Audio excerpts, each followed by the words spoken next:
Hey, true believers, Chris Mack coming at you with a spooky action figure review for this Halloween. Today we're going over the NECA Toys Halloween 2 Ultimate Michael Myers action figure.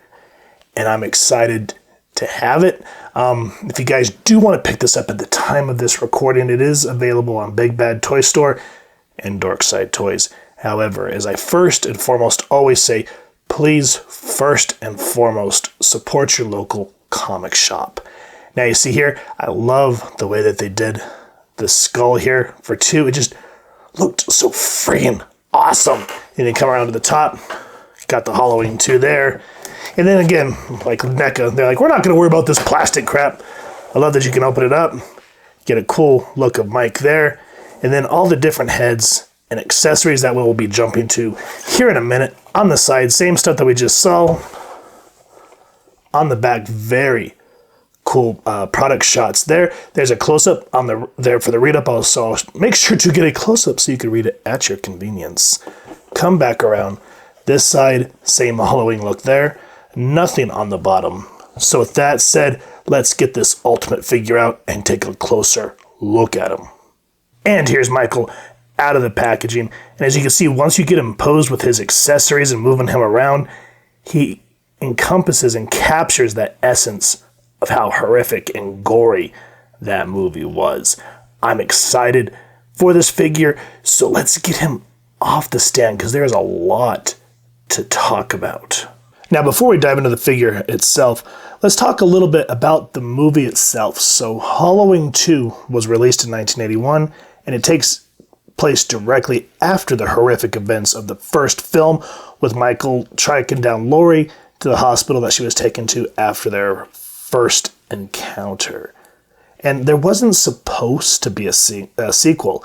Even though the 79 film was open-ended, from what I understand, Carpenter said it was supposed to be more symbolic that evil never dies no matter how hard you try. He wanted to conclude the Strode Myers arc and make each installment standalone stories. Hence why 3 is different and was called Season of the Witch. Which, if you think about it in hindsight, I kind of wish that would have became the status quo. But nonetheless, it was nice to have Myers back for the later installments. Now, a couple of interesting little tidbits that I found out is the scene where the nurse is killed by being drowned in that really graphic scene of her being, drowned in the boiling water. The actress stated that the water was actually freezing cold and it was dirty, which sadly she led to an ear infection. Poor girl. And even though I loved the slow-paced suspense of the first film, I did enjoy that 2 became, that 80s slasher flick, launching Myers onto, the level of Freddy and Jason. And what I will say with the new films that have just recently came out, I hate that they retconned this installment of the franchise, because even though this was one that was not supposed to happen, it's still an awesome sequel. And I'll also admit, and I know I'm probably going to get a lot of flack for it, feel free to make fun of me down in the comments, but I thoroughly enjoy this movie's theme a heck of a lot more than the original. I don't know, just throwing that 80s synth in there just really adds something to it. So moving on to the accessories now, and talking about the intro, one of the accessories this figure comes with is the pumpkin that you see at the beginning. And I love this thing. I mean, look at how, it's supposed to be happy trick or treat, but you can kind of see that there's something wrong. The way that they dry brushed this and made sure it was nice and banged up just really adds to it. The yellow eyes, the little effed up smile, great work. And then as the movie's open, to like doon doon doon doon doon doon doon doon doon doon doon, and it cracks open to reveal a skull. Now, sadly, with this, because it's on that hinge joint, when you open it, the skull doesn't stay centered, so you have to center it up that way. And then I love that they made sure in the texture inside to make it look like, it was actually bored out and carved for Halloween. So that was a nice addition there. And then the effed up look of the skull, that nice dirtiness to it, just really adds. Now, I will say that, we went over the NECA toy Sam. I love that his pumpkin lit up. That thing is awesome. And I kind of wish that this one did too, to just kind of exaggerate this, but still, nonetheless, being able to have that, and you don't really see the seam that much in the front, so very cool welcome addition there. We're gonna look at the Ben Tamer mask here, and poor Lori, this guy was her dream boat. But it's a nice addition. I mean, look at the blonde hair. Well, it's supposed to be blonde. It's not as blonde as it was in the movie, but kind of that grayness to it. And then you can see the blue eyes in there. It's such tragic what happened to him. The way that Loomis and the cops automatically thought that he was Michael, and all of a sudden, boom, he hits him into that news van, and big old explosion. And then freaking, there's another call, after this scene, and Loomis and the cop just roll out like they didn't just assist in killing somebody. It's a very rough scene to watch, but yeah, poor Lori, she's not going to get her dream hunk because, yeah, he's a barbecue. The other mask that he comes with is the one that he's wearing here, which is kind of the more traditional mask. It has that nasty, nasty blonde hair. Now, one thing about Halloween 2 is they did use the same mask from 79, but I can't remember the actor's name, so don't sit here and expect me to be all like, oh, so this is him and this is that. I'm not that great. But the gentleman that took over Michael, he studied the body movements so that he could act as the same as the original guy. But I hate the way that the mask kind of puffed out on his face. It just looked way different than how the original actor looked in it. But nonetheless, the neck looks good, the white on the mask. And now here's another little tidbit, and I think I've talked about this before, but the mask, initially, they went and bought a Star Trek William Shatner Captain Kirk mask, and then they just funked up the hair and spray painted the mask white. So whenever you see this, I could just imagine Michael being like, I am going to kill you. I am going to stab you in the face and then hold you against the wall. But that's neither here nor there. But yeah, we got the kind of the more OG traditional mask. And then we got the one that was more towards the end where I think as Lori shot Mike in both eyeballs and he's just sitting there slashing with that scalpel in the hallway. Ooh, yeah, this gore factor here. Like apparently that really upset a lot of people, but us horror junkies we're all about it. And the way that they just did this one, I mean, it looks, you could tell that it's paint, but nonetheless, looks great. Now, for the hands, for this right hand, he comes with more of the traditional stabbing hand, and then he gets a resting hand, which is cool, kind of make it look more natural. So those are the ones that are kind of like default that come with him, and then he gets a more stabby rip stab hand. And the paint, I'm glad, matches, so like when you put it on, it doesn't look like it's gonna, it's not gonna mix match with everything else. So the color tone, I'm glad that they were very self-aware to make sure these look good. So this is his left hand, get the stabby rip stab. And then this one is another stabby rip stab, but it's more for smaller weapons there, and kind of like the way, you get different options with the way the hand is opening. That's cool. And then of course another resting hand. And what bugs me is both of these hands are for the left hand. So for the life of me, I don't know. It is what it is. Now for our smaller objects, try to get a focus for you guys. Sorry, just kind of woohoo. Get that dirty looking scalpel. It's got a nice silver to it. And, this was essentially his weapon of choice in the movie. The way that he picks up, like he's, comes up behind that nurse and just right in the back and picks her straight up. That is a rough scene to see, my God. But yeah, I'm glad that they made sure to add this weapon because, yeah, a little scalpel, man, it's intense. And then, of course, do you want a sandwich? You get the butcher knife and poor lady. And I'm glad, too, that they made sure that it's serrated. That's a very nice adage to this accessory. Then, of course, the brown kitchen handle to it. So, of course, you got to have Mike with his knife or else he's nothing.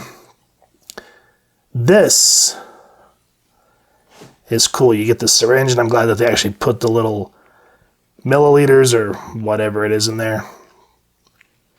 And be damn careful with that needle tip, by the way, guys. And the way this was used in the movie, being stabbed through the eye, and then the temple, being stabbed in the temple and being filled with air. You know, that's another thing I probably have to say about this movie is the gore factor, yeah, it can be uncomfortable, but I'm glad that the kills were creative and not off-screen like a lot of these more PG-13 horror films. Got to go back to the X-rated and R-rated days. And then, of course, the hammer.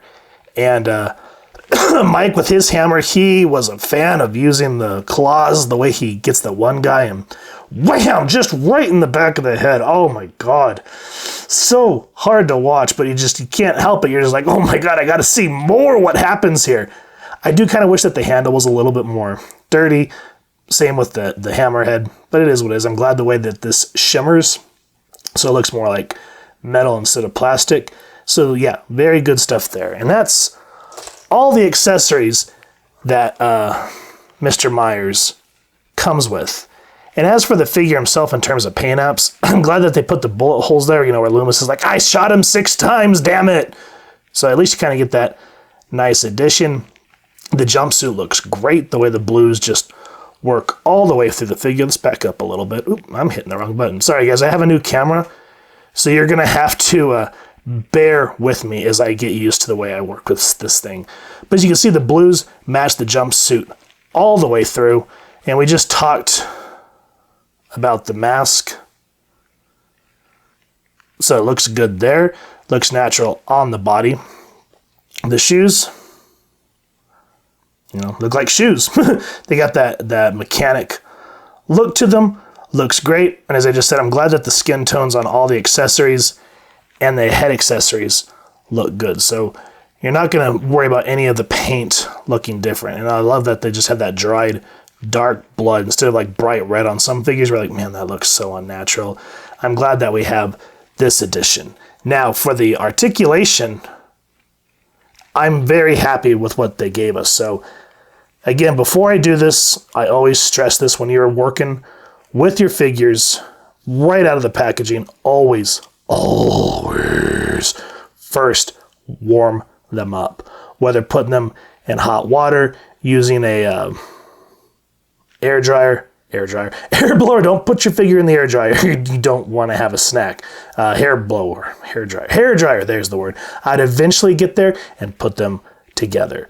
But after leaving him in a hot bathtub for about 5 minutes or so, I was able to get him moving. So his head, you can get the dumbbell joint to go down about that far back, that way. You can go 360, but I'm always hesitant to want to do that. Arms, 360, that much that way, that much that way. And one thing that I think is kind of cool about this figure in particular is he does have the, I still have to kind of warm these up, they're a little tight, but he has the bicep swivel up here, but then he also has a forearm swivel. So I'm glad that we get this range of motion that way. I'm about to warm this up. That is still super tight. So that's awesome. And then in addition to that, double jointed elbows. That's what I'm talking about.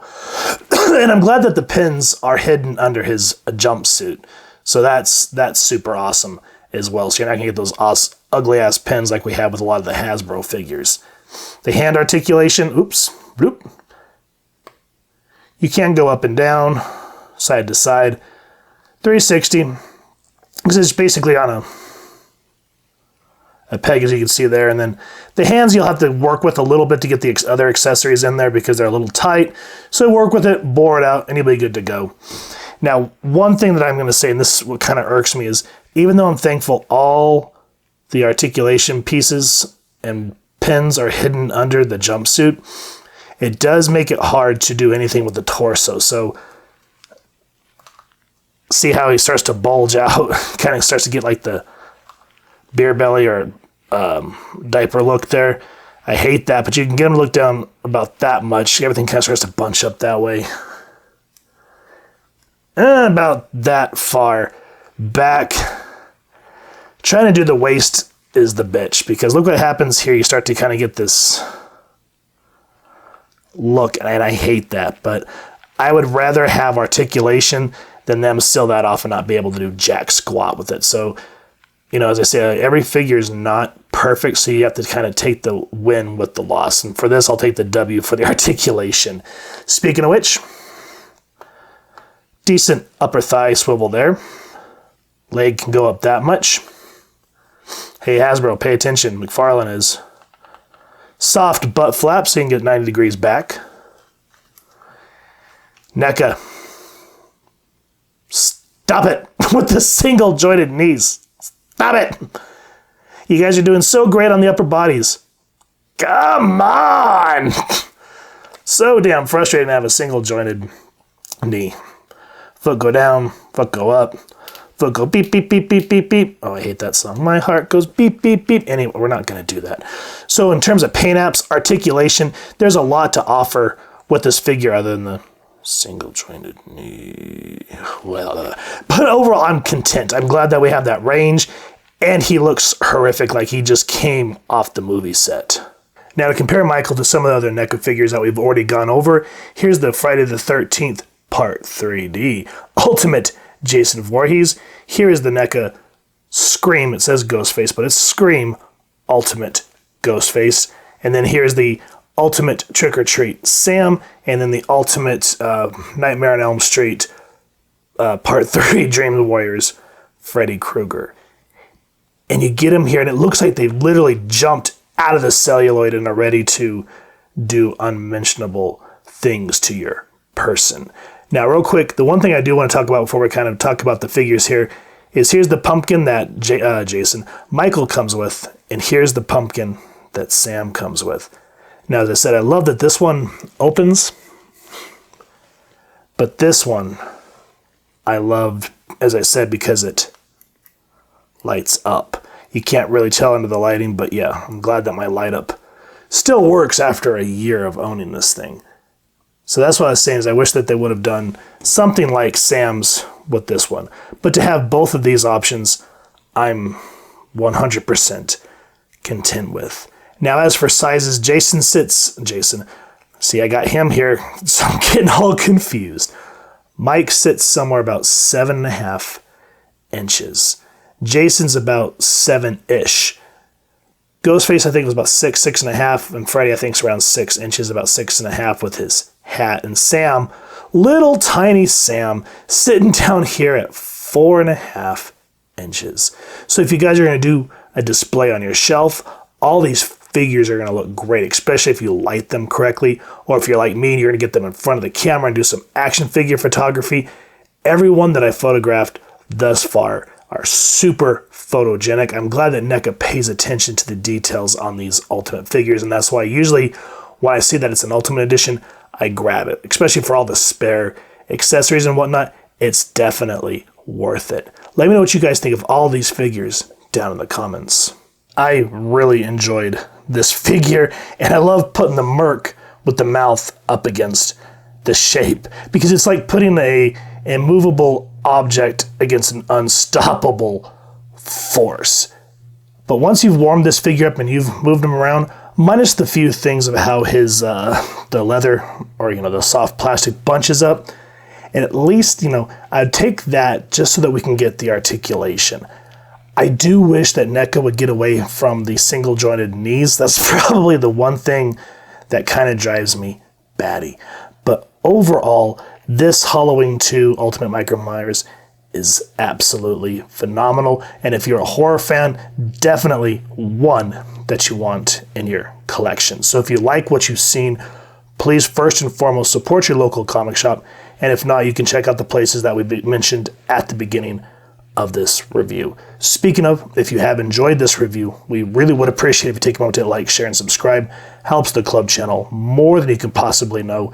And if you wouldn't mind hitting that fancy little pumpkin bell next to subscribe. That way, as we continue to upload content, you guys will get notified. Come to the channel, and we love talking with y'all and hearing your thoughts and feedback down in the comments below, or our social media pages, which I'll make sure to leave the links down in the description. So with all that said, photo slideshow coming up next. Hope y'all continue to have an absolutely amazing day reading, and happy hunting, true believers.